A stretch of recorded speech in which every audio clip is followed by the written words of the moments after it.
Атанабаевтың 19-шы қарашысы. Адам ата-анадан туылғанда есті болмайды. Естіп, көріп, ұстап, татып ескерсе, дүниедегі жақсы жаманды таниды дағы. Сондайдан білгені, көргені көп болған адам білімді болады.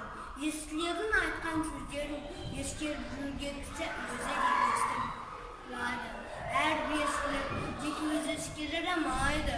Сол естілерден есті, білген, жақсы нәрселерді ескерсе, жаман дегеннен сақтанса, сонда іске жарайды. Сонда адам десе болады.